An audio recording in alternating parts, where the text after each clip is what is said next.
So আমরা যারা যারা স্পোর্টস ভালোবাসি তারা সবসময় একটা ইচ্ছাতেই থাকি যে আমরা আমাদের ফেভারিট টিমের ম্যাচ স্টেডিয়ামে গিয়ে দেখবো, সেটা ক্রিকেট হোক, ফুটবল হোক, basketball, volleyball, any sports in the world. ঠিক আছে, স্টেডিয়ামে বসে এরিনাতে বসে ম্যাচ দেখার যে মজা, সেটা কোনো স্ক্রিনে, সেটা 22 ইঞ্চি হোক কি 42 ইঞ্চি, কোনোভাবেই সেই ফিলটা আনতে পারে না। তো তোমরা যারা যারা ক্রিকেট প্রেমী আমার মতো, ভারতীয় ক্রিকেট প্রেমী, কোনোদিনও মনে হয়েছে যে ইংল্যান্ড হোক, অস্ট্রেলিয়া হোক, সাউথ আফ্রিকা হোক, নিউজিল্যান্ড, ইভেন শ্রীলঙ্কা পর্যন্ত, যে স্টেডিয়ামের জনতা এবং প্লেয়ারদের মধ্যে কোনো ব্যারিকেড থাকে না? শুধুমাত্র ইন্ডিয়া, পাকিস্তান এবং বাংলাদেশ, এই তিনটে কান্ট্রিতে আমি দেখেছি ভাই, ক্রিকেট হোক ফুটবল হোক, ব্যারিকেড অবশ্যই থাকবে। বাংলাদেশ পাকিস্তানের নিয়ে আমার কোনো যায় আসে না, আমার কোনো মানে ওরা বাঁচুক মরুক আমার সত্যি কোনো যায় আসে না, কারণ ওই দুটো দেশ আমাদের দেশটাকে কি করেছে সেটা আমরা সবাই জানি। ঠিক আছে, আমি ভারতীয় এবং অ্যাজ এ ভারতীয় আমি ভারতের কথাই বলবো। আমার রেসপন্সিবিলিটি যে যে জিনিসগুলো আমার দেশে ঠিক হচ্ছে না, ভুল হচ্ছে, যার মধ্যে কিছু ছোটখাটো মিস্টেক রয়েছে, সেটা অ্যাজ এ ভারতীয় নাগরিক আমার সেটা অন্তত সরকারের কাছে পৌঁছে দেওয়া, এবং ক্রিকেট বোর্ডের কাছে বিশেষ করে। তো এই ভিডিওটা আমি বিসিসিআই কে উদ্দেশ্য করে করছি। আমি জানি না কোনোদিনও বিসিসিআই কি আমার লোকাল ডিস্ট্রিক্ট স্পোর্টস অ্যাসোসিয়েশন অব্দি দেখতে পাবে কিনা, বাট একটা আশাতে করছি যে কোনো একদিন হয়তো কোনো উপর পদের লোকের কাছে ভিডিওটা পৌঁছাবে এবং সে বুঝতে পারবে যে আমি এক্স্যাক্টলি কি বলতে চাইছি। তো যেটা আমি বললাম যে শুধুমাত্র আমি ইন্ডিয়াতেই ব্যাপারটা দেখেছি, যে কোনো স্টেডিয়াম হোক, ঠিক আছে, ইডেন হোক, আমাদের নরেন্দ্র মোদী হোক, এবং চেন্নাই হোক, মুম্বাই হোক, any cricket stadium in India, international স্টেডিয়ামের কথা বলছি, সব জায়গায় ব্যারিকেড থাকে। কিছু কিছু লোকাল ক্রিকেট গ্রাউন্ডে যেখানে রঞ্জি ম্যাচ হয় সেইখানে পর্যন্ত ব্যারিকেড থাকে।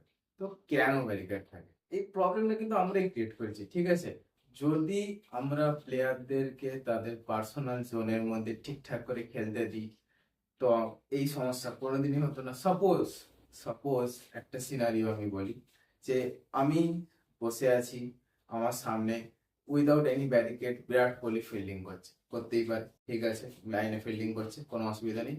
তো কোনো এক সময় আমি বা আমার পাশের ছেলেটা কি তার পাশের ছেলেটার কি মনে হবে না যে যাই বিরাট কোহলিকে দিয়ে একটু টাচ করে আসি? ইভেন বিরাট কোহলি কেন, যে কোনো প্লেয়ার ইন্ডিয়াতে, ক্রিকেটার মানে সুপারস্টার, আর সে যদি ন্যাশনাল টিমের হয়ে ভালো ইনিংস খেলে তো সে ভাই তাকে লোকজন মাথায় করে রাখে। ঠিক আছে, এবং যে ভালোবাসাটা সে পায়, সেই ভালোবাসাটা কখনো কখনো বিরক্তির কারণে হয়ে যায়, তাদের পার্সোনাল লাইফে আমরা ইন্টারফেয়ার করে দিই, জেনে না জেনে দুইভাবেই। তো সেই জন্য এখন এই জেনারেশনের ক্রিকেটারদের আমরা দেখতে পাই যে রিটায়ারমেন্টের পরেও তারা দেশ থেকে বেরিয়ে যেতে চায়। উদাহরণকে আমি আর বললাম না, গাল খাওয়ার কোনো ইচ্ছে নেই। क्या क्या बोला तूने? তো আমার প্রবলেম এটা নয় যে ক্রিকেটারদের পার্সোনাল লাইফে আমরা ঢুকছি কি ঢুকছি না সেটা পরের কথা। আমার প্রবলেম এইটা যে আমাদের মধ্যে এইটুকু শিক্ষা নেই যে কোনো আনন্দের মোমেন্টে, কোনো রাগের মোমেন্টে, বা even any movement in the match, match সবসময় সিচুয়েশন সবসময় আমাদের হাতে থাকে, ম্যাচের সিচুয়েশন সবসময় আমাদের হাতে থাকে না, কোনো সময় টেন্স থাকে, কোনো সময় লাইট থাকে। তো টেন্স সিচুয়েশনে প্লেয়াররা অনেক মিস্টেক করে।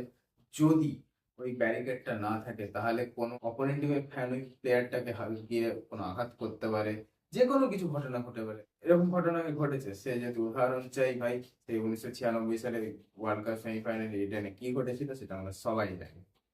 That was literally the black day of Indian cricket.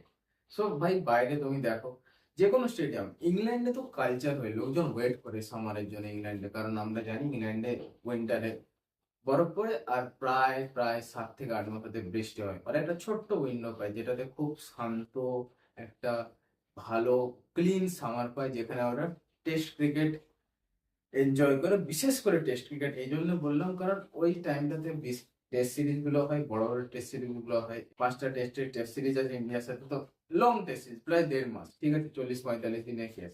এবং আরেকটা যে কথা, শুধুমাত্র এই যে ব্যারিকেড সেটা নয়, যে কালচারটা, যে টেস্ট ক্রিকেটের প্রতি কালচার, ক্রিকেটের প্রতি ভালোবাসা, সেটা একমাত্র আমার মনে হয় ইংল্যান্ড এবং সাউথ আফ্রিকাতে গেলে দেখা যায়। কেন বলছি? যে কোনো টিম হয়, শ্রীলঙ্কা হোক, আফগানিস্তান হোক, ওয়েস্ট ইন্ডিজ হোক, ইভেন বাংলাদেশ হোক, যদি ইংল্যান্ডে গিয়ে খেলে না, ক্রাউড কিন্তু ভর্তি থাকে। এবং এই নয় যে বাংলাদেশের লোক যে সেখানে পতাকা নাড়াচ্ছে, ইংল্যান্ডের লোক ভাই সুটেড বুটেড একদম, ভাই যে বসে আছে সানগ্লাস নিয়ে, রেবেনের সানগ্লাস ভাই দেখছে, বলছি আর কি। The thing is that they respect test cricket and they respect cricket, হ্যাঁ, কোনো প্লেয়ারকে তাদের পছন্দ, কোনো প্লেয়ারকে তাদের পছন্দ নেই।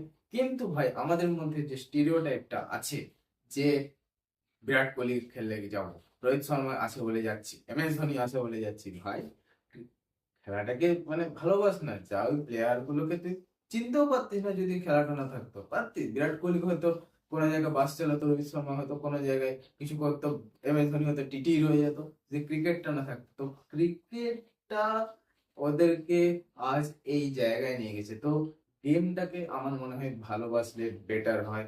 এবং এই যে সো কল্ড সুপারস্টার কালচার, এই কালচারটা যত তাড়াতাড়ি ইন্ডিয়ান ক্রিকেটে শেষ হবে, যেদিন শেষ হয়ে যাবে সেদিন আমরা অস্ট্রেলিয়া হয়ে যাবো, বিশ্বাস কর ভাই।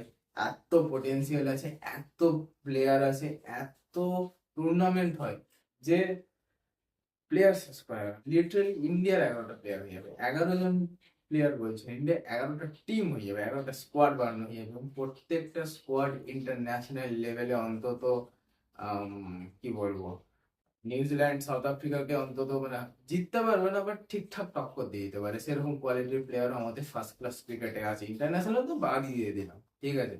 তো আমাদের মধ্যে এইটুকু কালচারটা নেই যে আমরা প্লেয়ার আর নিজেদের মধ্যে যে ডিস্টেন্সটা রাখা উচিত। কারণ ভাই ও আর জোনে আছে, তুই তো জোনে আছিস, তুই খেলতে আসিস নি, তুই দেখতে এসেছিস বোকাচোদা, তুই দেখবি, তুই মন্তব্য কর ঠিক আছে, কিন্তু তুই মানে গায়ে ঝাঁপ দিয়ে দেয় লোকজন, চায় ঠিক আছে। আমি মানি যে বিরাট কোহলি সামনে থাকলে, রোহিত শর্মা সামনে থাকলে, মহেন্দ্র সিং ধোনি সামনে থাকলে, সচিন তেন্ডুলকর সামনে থাকলে, সৌরভ গাঙ্গুলি সামনে থাকলে মানে কন্ট্রোল হয় না। আমরা যারা ছোট থেকে ক্রিকেটকে ভালোবেসে বড় হয়েছি, যারা এদেরকে দেখে বড় হয়েছি, এদেরকে হিরো মানি, আইডল মানি, তো ভাই সামনে থাকলে অটোমেটিক বডি কাজ করে। কিন্তু তার মানে এই নয় যে এতটা পরিমাণ বেড়ে যাবে যার জন্য লিটারালি ব্যারিকেড দিয়ে যেতে হবে। ওই যে ব্যারিকেডটা, যারা নিচে বসে প্রথমত ভিউ তো আসেই না, ঠিক আছে, সেখানে তো প্লেয়াররাও ওখানে গিয়ে ধাক্কা খায়, অনেক সময় ইঞ্জুরি ফিঞ্জুরি হতেই থাকে। লোকজন ভাই 6-4 মেরে দিলে ব্যারিকেডকে ধরে এরকম এরকম টানা হিজড়া করে যেন ব্যারিকেডকে সে উপড়ে দিবে। এবং এটা শুধু ক্রিকেটে নয়, ফুটবলেও ভাই, ফুটবলেও যুব ভারতী চলে যায়, যারা যারা আমার মধ্যে মোহনবাগান ফ্যান, যুব ভারতী গেছিস, ভাই লোকজন একটা গোল করে দিলে বিরাট ব্যাপার, ও বাবা রে, এখন লোকজন আমাকে গাল দেবে নিশ্চয়ই কমেন্ট সেকশনে, বিরাট কোহলির নামে বলেছি, রোহিত শর্মার নামে বলেছি, যুব ভারতীর নামে বলেছি, কিন্তু যদি একটু কেউ মাথা খাটায় তাহলে ভাই আমি অ্যাকচুয়ালি ভিডিওটাতে কি বলতে চাইছি সেটা বুঝতে সে পারবে। আমার প্রবলেম এটা নয় যে তুই মাঠে গিয়ে চিল্লাস, আমার প্রবলেম এটা নয় যে তুই অপোনেন্টকে গাল দিস, আমার প্রবলেম এটাও নয় যে তুই তোর টিম 6 মারলে বা তোর টিম গোল দিলে তুই জামা খুলে নাচিস, আমিও নাচি ভাই। স্টেডিয়ামে আমি মানে বসে বসে ভালো হচ্ছে এরকম করতে যাইনি, স্টেডিয়ামে গলা ফাটিয়ে চিল্লাতে গেছি, কিন্তু সব জিনিসের একটা লিমিট আছে এবং সেই লিমিটের মধ্যে আমাদের কাজ করা উচিত। এটাকে কালচার বলা হয়। লোক বাইরে গিয়ে বলবে ও অতুই কুটুম্বকম, ঠিক আছে, কি যে নিজের দেশে ভাই এরকম করছিস তোরা। এবং আরেকটা যেটা লাস্ট এন্ড ফাইনাল, এটা আমি BCCI কে উদ্দেশ্যে বলতে চাই, প্লিজ সেই পানবাহার রাজবিলাস এইসব অ্যাড প্লিজ স্টেডিয়ামে দেবেন না। মান সম্মানে পড়ে আপনাদের নেই মানছি, ঠিক আছে ভাই, আমাদের আছে। আমি যখন গিয়ে ইডেনে দেখি যে পানবাহার এত বড়, ভাই আমি দেখছি ঠিক আছে, আরো কোম্পানি আছে, দরকার হলে কোকা কোলা পেপসি দিয়ে দে, তাও ভালো লাগে ভাই। পানবাহার, পান বিলাস, রাজনিবাস, বিমল, এই চলছে স্টেডিয়ামে ভাই শুধু। প্লিজ আমার দরখাস্ত ভারতের প্রত্যেকটা জনগণকে যারা স্টেডিয়ামে যায় আমার মতো, একটু নিজেকে সংযত রাখো, একটু ধরে রাখো নিজেকে, হই হুল্লোড় করো, মাঠে গিয়ে হই হুল্লোড় করতেই আমরা যাই, শান্ত হয়ে বসে থাকতে আমরা যাই না, কিন্তু প্লেয়ার আর নিজেদের মধ্যে একটু ডিস্টেন্স মেনটেন করা উচিত। তাদের জোন আছে, তাদের পার্সোনাল স্পেস আছে ভাই। ও তো ভাই নয় বিরাট কোহলি যে গাড়ি ওরকম নয় ভাই, ওর তো ভাই নয়, ওর ব্যাংক অ্যাকাউন্ট তো থাক বেশি হয়ে যাবে, লোকজন আবার कैसी अपमानजनक बातें कर रहा है लड़का ये।